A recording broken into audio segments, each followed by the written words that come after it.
Thane police क्रीडा संकुलात क्रीडा जल्लोष 2026 उत्साहात संपन्न। नियंत्रक शिधावाटप आणि संचालक नागरी पुरवठा मुंबई तसंच मुंबई शिधावाटप कर्मचारी संघटना यांच्या संयुक्त विद्यमाने आयोजित करण्यात आलेला क्रीडा जल्लोष 2026 हा क्रीडा महोत्सवाला ठाणे पोलीस आयुक्तालयाच्या क्रीडा संकुल साकेत येथे मोठ्या उत्साहात सुरुवात झाली। 7 आणि 8 मार्च रोजी हा क्रीडा उत्सव पार पडणार आहे।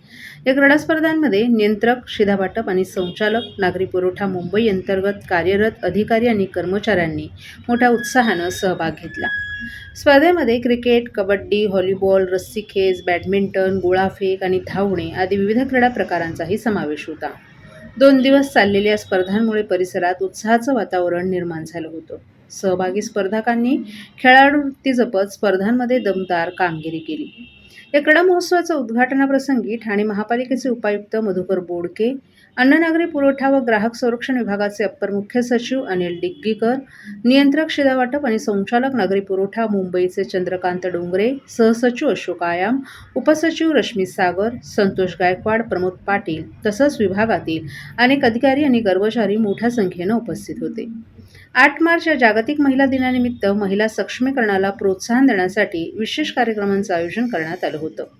संपूर्ण क्रीडा जल्लोषामध्ये अधिकारी आणि कर्मचाऱ्यांनी उत्स्फूर्तपणे सहभाग नोंदवला। खेळाच्या माध्यमातून परस्परांमधील सलोखा, संघभावना आणि आरोग्यदायी स्पर्धेची भावना वाढीस लागावी हा या उपक्रमामागील उद्देश असल्याचं आयोजकांनी सांगितलं। या क्रीडा जल्लोष आणि महिला दिन कार्यक्रमासाठी मंडळ, ठाणे शिधावाटप यंत्रणेतील सर्व अधिकारी आणि कर्मचाऱ्यांनी उपस्थित राहावं असं आवाहन मुंबई शिधावाटप कर्मचारी संघटनेचे अध्यक्ष अविनाश काकडे यांनी केलं होतं। त्याला प्रतिसाद देत मोठ्या संख्येनं कर्मचाऱ्यांनी अधिकाऱ्यांनी या क्रीडा स्पर्धेत सहभाग घेतला।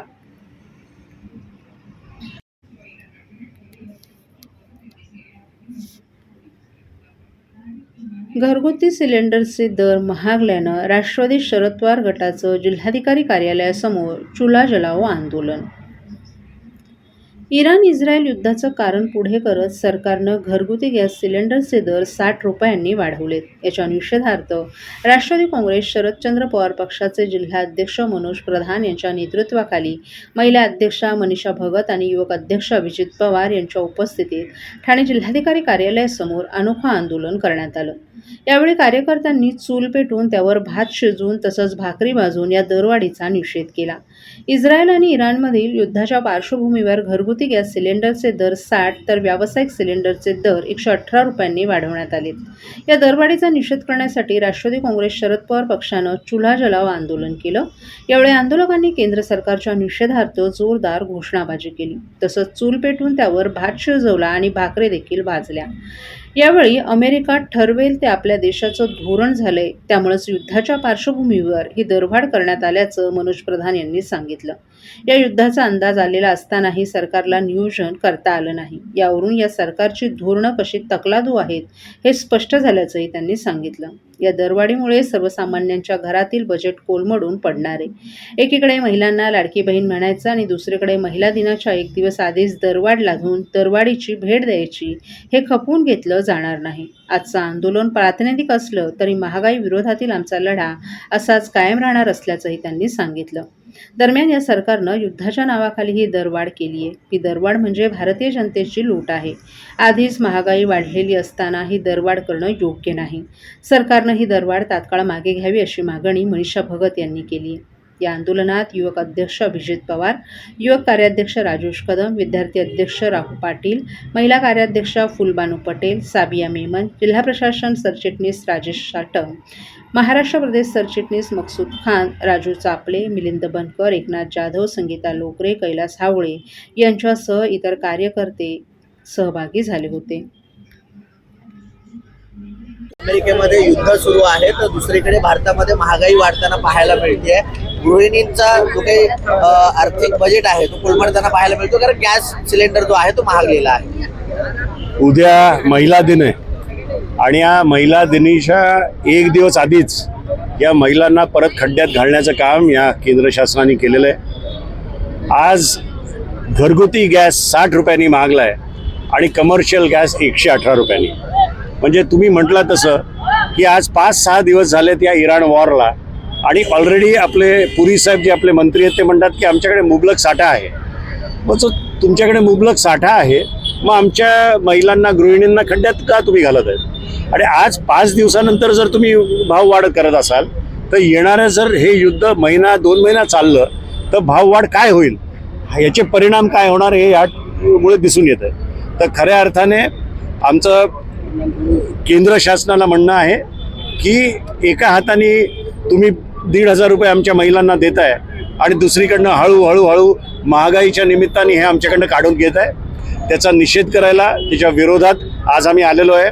आज आमच्या महिलांनी इथे रस्त्यावर भाकरी बनवलेली आहे, रस्त्यावर त्यांनी चूल 2 पेटवून भात बनवलेला आहे. आणि आम्हाला असं वाटायला लागलं चित्र की येणाऱ्या दिवसात महागाईमुळे गॅस सोडून परत एकदा हीच पाळी आमच्या महिलांवर येते की काय. सर, एकीकडे गॅसचा वाढतोच आहे, मात्र पेट्रोलचे दर देखील वाढताना पाहायला मिळत आहेत. त्यामुळे सर्वच बजेट जे आहे ते कोलमडत आहे. तुम्हाला सांगतो, गॅसच आता ऑलमोस्ट 1000 पार होणार आहे. पेट्रोल ऑलरेडी 100 रुपयाच्या पलीकडे गेलेलं आहे.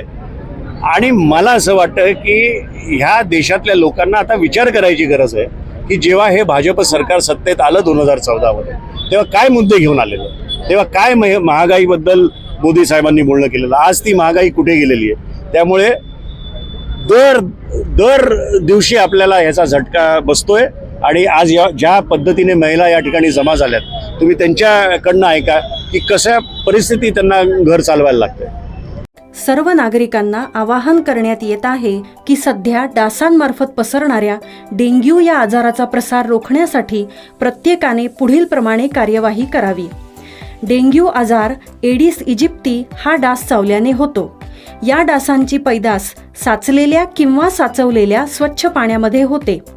8 दिवसांपेक्षा जास्त दिवस पाणी उघडे व साचून राहिल्यास त्यात डास अंडी घालतात.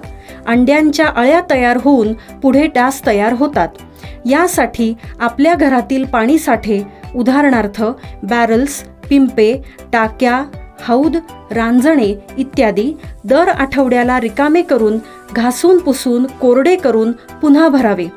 1 दिवस कोरडा दिवस म्हणून पाळावा.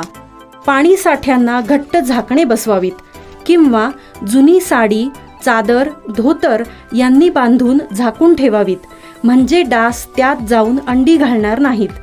घराच्या गच्चीवर, आजूबाजूला, अंगणात कोठेही पाणी साचू देऊ नये. भंगार सामान उघड्यावर टाकू नये, उदाहरणार्थ टायर्स, प्लास्टिक सामान, कुंड्या, टाकाऊ वस्तू इत्यादी. अशा सामानात पावसाचे पाणी साठून त्यात डेंग्यूच्या डासांची पैदास होते. घरातील कूलर्स, फ्रीजच्या पाठीमागील ट्रे हे देखील वेळोवेळी कोरडे करावेत. लक्षात ठेवा, नुसत्या फवारणीने डास घनता कमी होत नाही, तर त्यासाठी डास पैदास ठिकाणे नष्ट करणे ही आपल्या सर्वांची जबाबदारी आहे. कोणताही ताप अंगावर न काढता जवळच्या शासकीय रुग्णालयात मोफत औषधोपचार घ्या. अशा प्रकारे नागरिकांनी सहकार्य केल्यास डेंग्यूचा प्रसार रोखणे सहज शक्य आहे.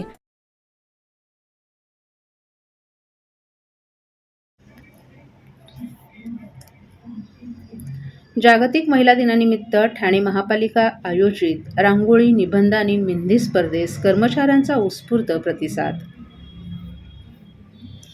8 मार्च या जागतिक महिला दिनानिमित्त ठाणे महानगरपालिकेच्या महिला कर्मचाऱ्यांसाठी आज ठाणे महानगरपालिका मुख्यालयात रांगोळी आणि मेहंदी स्पर्धेचं आयोजन करण्यात आलं होतं. या स्पर्धेचं उद्घाटन शर्मिला पिंपळकर यांच्या हस्ते करण्यात आलं. यावेळी स्पर्धेत सहभागी झालेल्या सर्व कर्मचाऱ्यांचं कौतुक करत महिलांनी आपल्या दैनंदिन कामकाजासोबत अशा सांस्कृतिक उपक्रमांमध्ये सहभागी होऊन आपले कलागुण जोपासत आहेत याबद्दल कौतुक करून स्पर्धकांना शुभेच्छा दिल्या. यावेळी उपायुक्त अनघा कदम, डॉक्टर मिताली संचेती, मुख्य पर्यावरण अधिकारी मनीषा प्रधान, कार्मिक अधिकारी दयानंद गुंडप, उपमाहिती जनसंपर्क अधिकारी प्राची डिंगणकर यांच्यासह विविध विभागांचे कर्मचारीही उपस्थित होते. महापालिकेच्या विविध विभागांमधील महिला कर्मचाऱ्यांनी या स्पर्धेत उत्स्फूर्तपणे सहभाग नोंदवत आकर्षक रांगोळ्याही साकारल्या. महिला सक्षमीकरण, सामाजिक संदेश तसंच पारंपरिक कलाकृतींवर आधारित रांगोळ्यांमधून सहभागी कर्मचाऱ्यांची सर्जनशीलता आणि कल्पकता यावेळी दिसून आली.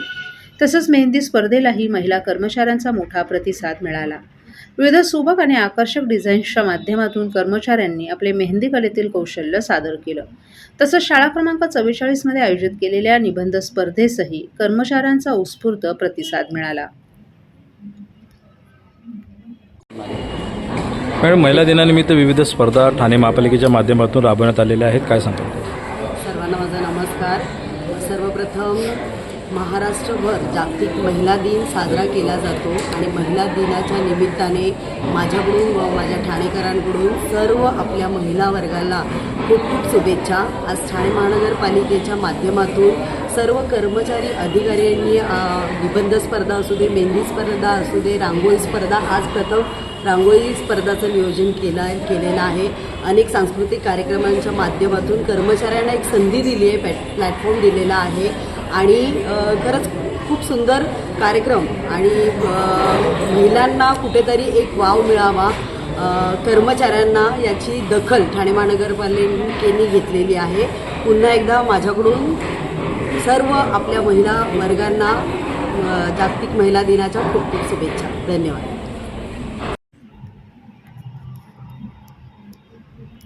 तिथीनुसार छत्रपती शिवाजी महाराज यांची जयंती ठाण्यात मोठ्या उत्साहात साजरी करण्यात आली. ठाण्यातील सर्वात जुना परिसर म्हणून ओळखल्या जाणाऱ्या भंडाराळी येथील बाजारपेठ परिसरात सार्वजनिक शिवजयंती मंडळ भांडाराळी यांच्या वतीनं हा उत्सव पार पडला.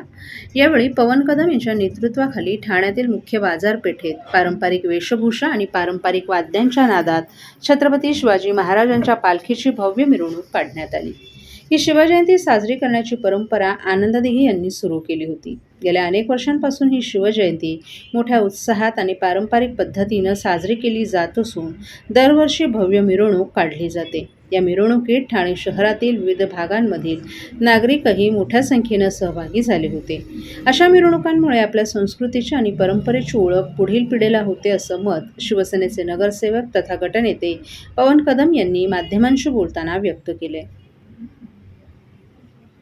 काय सांगा, सालाबादप्रमाणे शिवजयंती उत्सव साजरा करतात मोठ्या प्रमाणात शिवजयंती उत्सव काय सांगा? सालाबादप्रमाणे छत्रपती शिवाजी महाराजांची जयंती ही गुरुवर्य धर्मवीर आनंद दिघे साहेबांनी सुरू केलेली जी प्रथा आहे आणि त्यांनी जी आखून दिलेली जे कार्यप्रणाली आहे ती आजतागायत आम्ही या ठिकाणी सुरू केलेली आहे. सार्वजनिक शिवजयंती मंडळ भंडाराळी यांच्या वतीने प्रतिवर्षाप्रमाणे हा कार्यक्रम साजरा करतो आणि या कार्यक्रमात तुम्ही बघत असाल की लहान मुलं, ज्येष्ठ नागरिक, महिला सर्वजण पारंपरिक वेशभूषा करून सहभागी झालेले आहेत आणि असा हा खेळीमेळीचं वातावरण आहे आणि शिवकालीन वेशभूषा करून सर्वजण सहभागी झालेत. तुम्हाला या ठिकाणी सर्व फील जो आहे तो शिवकालीन दिसेल. सर्व जे पारंपरिक वाद्य आहेत ते गेले अनेक वर्षानुवर्ष या कार्यक्रमानिमित्त येत असतात आणि त्यांचा सहभाग हा आपल्याकडे दरवर्षी होत असतो आणि मला खात्री आहे की ही जी परंपरा आहे आणि ही जी संस्कृती आहे ही जतन करण्याचं काम ह्या पुढील जे पिढी आपली ती अशीच चालू ठेवेल ह्याची मला खात्री आहे. धन्यवाद.